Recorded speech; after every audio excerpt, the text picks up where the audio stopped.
labas tiem, kurie žvejojat ant ledą, kurie džiaugiatės artėjančiom šventėm.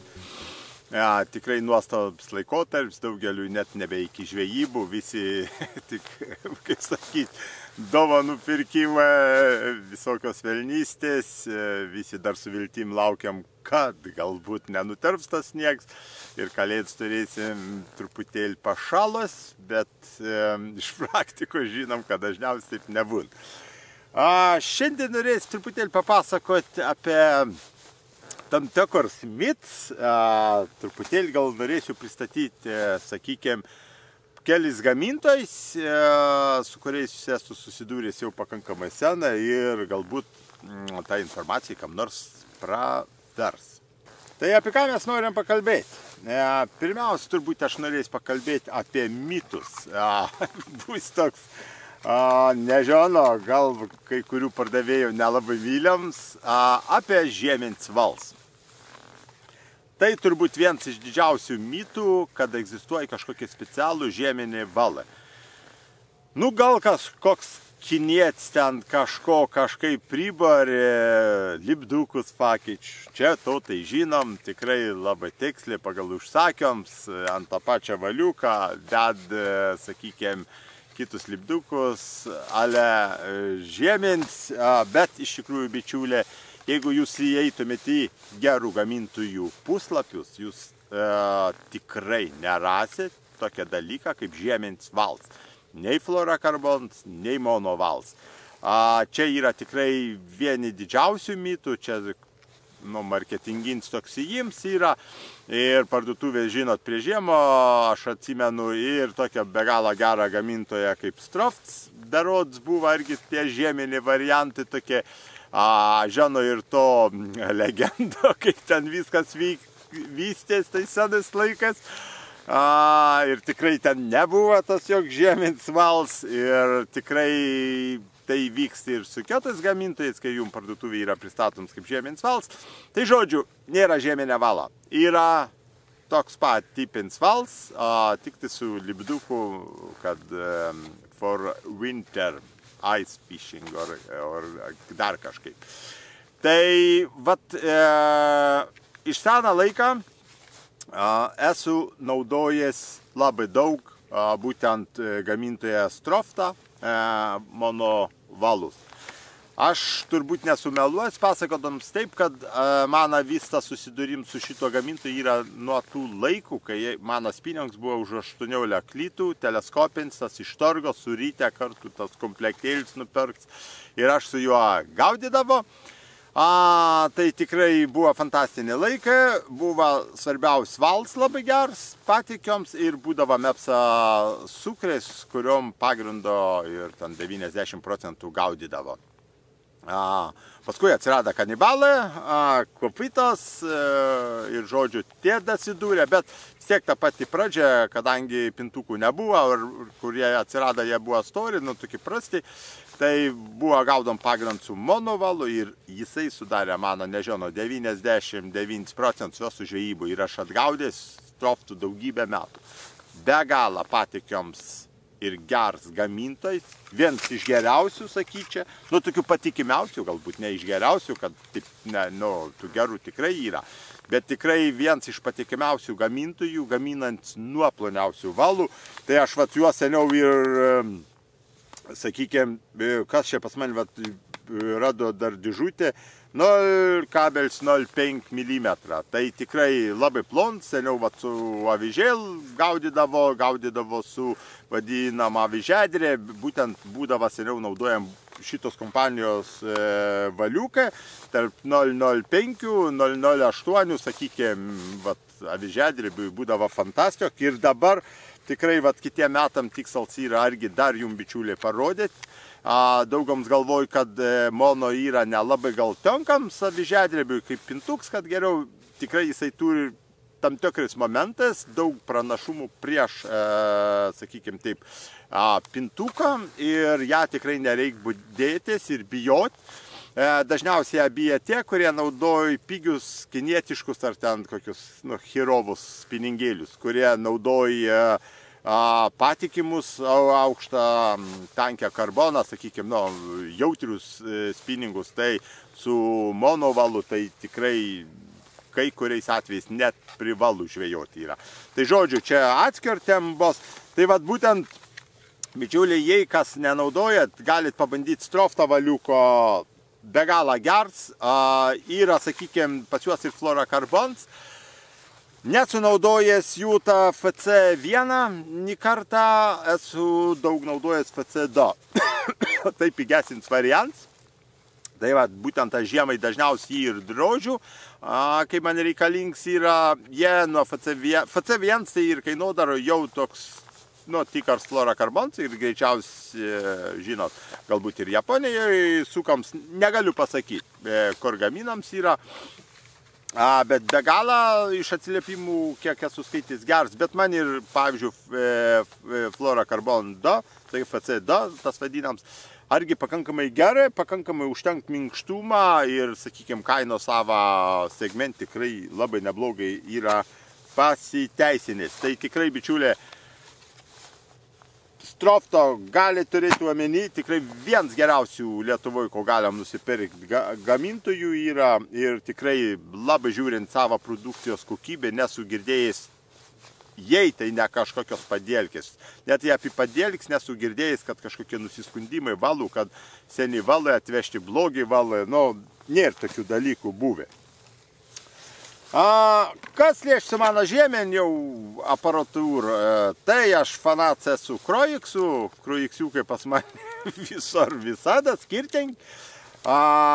Nuomojo, nuo senesnių variantų, dabar Custom Ice yra turbūt vien mylimiausi serijai.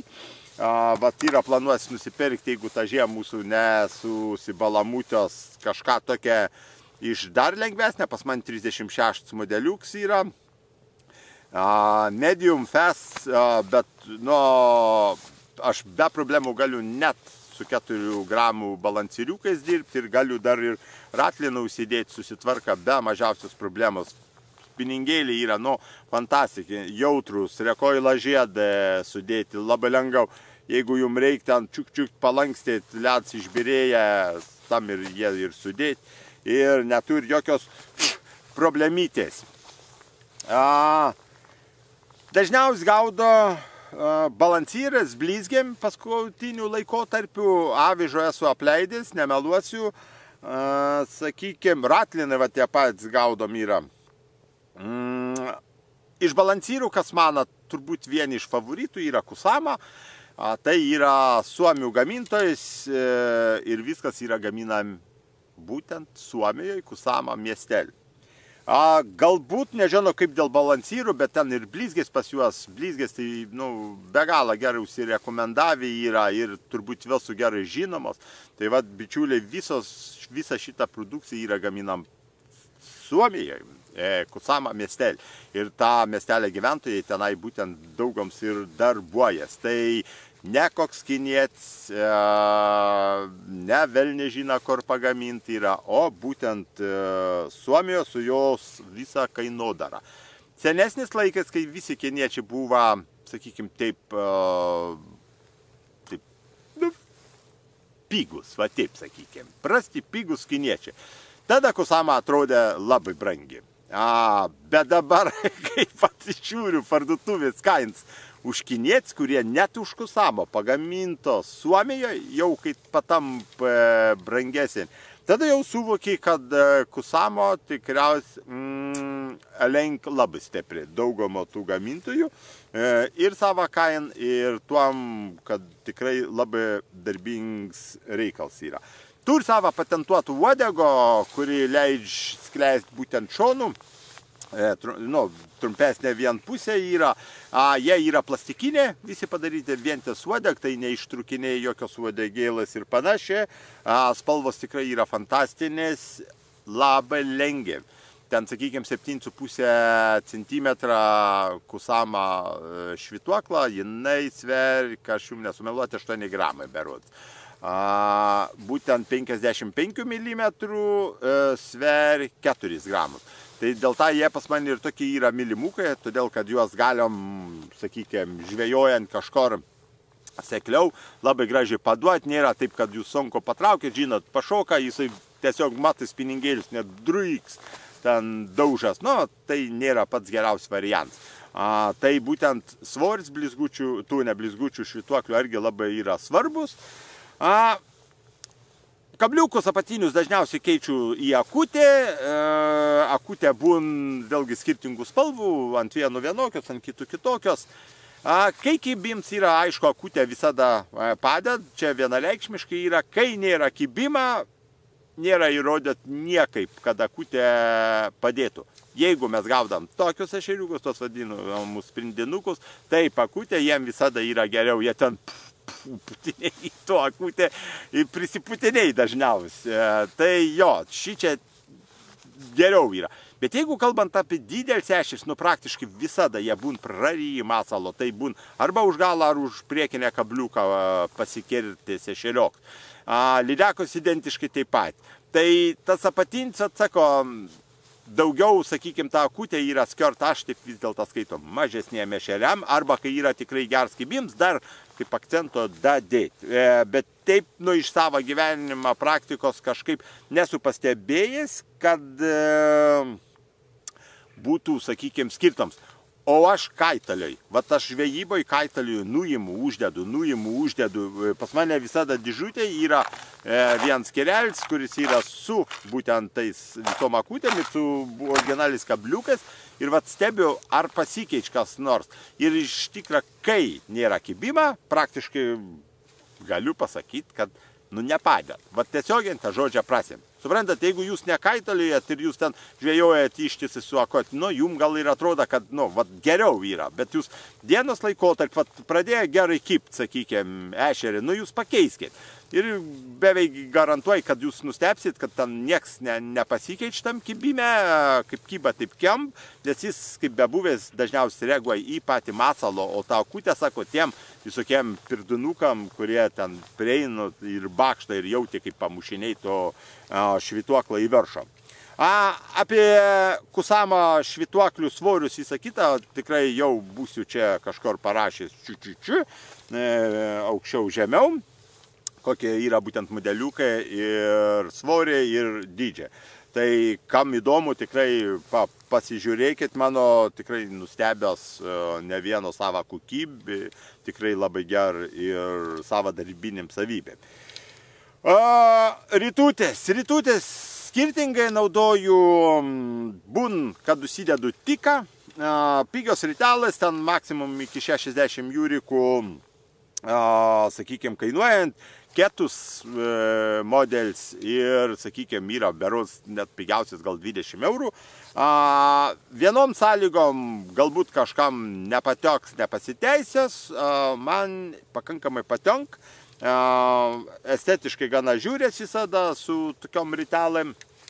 Yra kaip 13 Fishing, tikrai be galo geros rytis. Buvo minčių argi būtent ant didesnių spiningėlių kroiksiukų dėtis jas, tas karbonins vadinams, brangiosios, kur 60 eurų kainuoja. Tai tada aš, kaip sako, viskas gal kaip ir ok yra. Spiningėlis ten 150 daugiau ryte tiek, taip kaip sakyti, viens kito papilda. Bet jeigu mes perkam spiningėlį ten, nežinau, 20-60 eurų ir 150 eurų rytelą, tai aš manau, beprasmybė jau yra. Tai aš renkuos visada tada toks pigesins. Būn variants netgi už 10 eurų užsidėt to paprasto bačkutė, sakykime, kur poreikia nėra. Čia viskas labai priklauso nuo žmogus, kaip jisai mėgst gaudyti ir kodėl jam patogiau vienoks ar kitoks būdas yra. Sakykime, tiką rytelėm, kas tikrai yra didelis plius, sudėti geri tepalai. Aš nesu girdėjęs nusiskundimų nei kartą per savo gaudimo, per iškeltų bičiulių, draugų, kad kas nors pasakytų, kad tiką pradėt blogai sukti, sunkiai, žino, čia yra dažniausiai bėd, kai yra, sakykime, neteisingi tepalai, sakykime, net brangiausios rytis Daiwa, Shimano, pavyzdžiui, kai mes pasimam tuos vadinams ultralaitint, ten 1000 ritalai, jau viskas, jom tikrai netenk žiemo, jau sušal, jų nepasukinės, tenai daug bėdų yra. Čia greičiausiai yra kažkoks grafitin stepals, su labai minimaliai supurkšt, kadangi tų sukimų daug nėra, tai jisai ten be problemų sukas ir viskas labai neblogai. Tai va, bičiulė, toks gana trumps, sakykime, nupasakojams kelių variantų iš mano naudojamų produktų. Toks kaip Strofs, tai sako, be galo daug metų, aš jau net nežinau, 30 metų naudojams, tai firm tikrai mano akyse užsirekomendavus begalę, tai pliusiukų, kaip sakyti, prisidėjus. Kroiksa kotelė vėlgi mano viso gyvenimo mylėti ir džiaugtas yra, o dabar po custom išleidimą, tai aš manau, kad ten iš viso nerealus.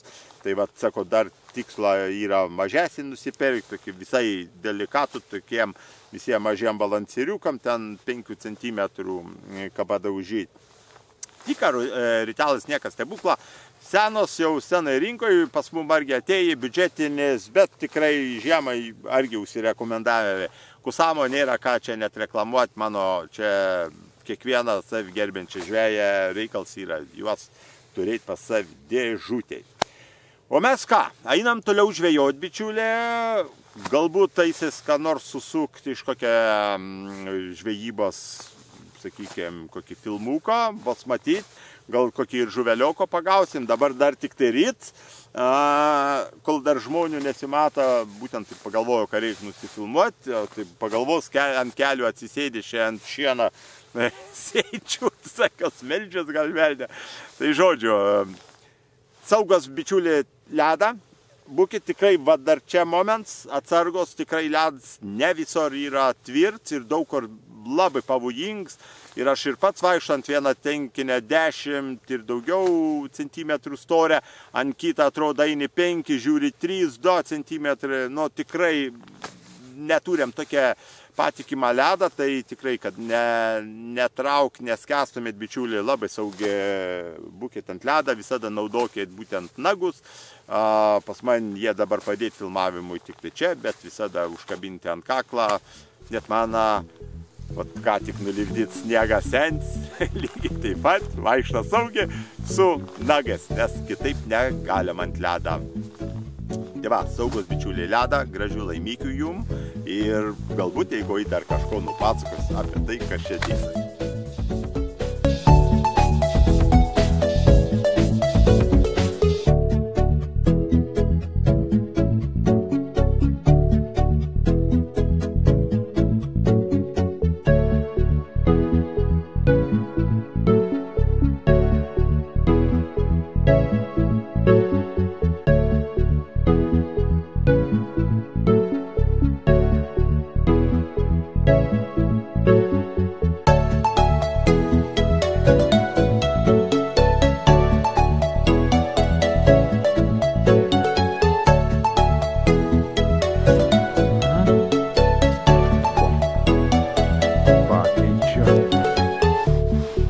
Kusamo į mažesnį, 5,5 cm, gražuolis ešeriukas. Super, super, super lankstytojas.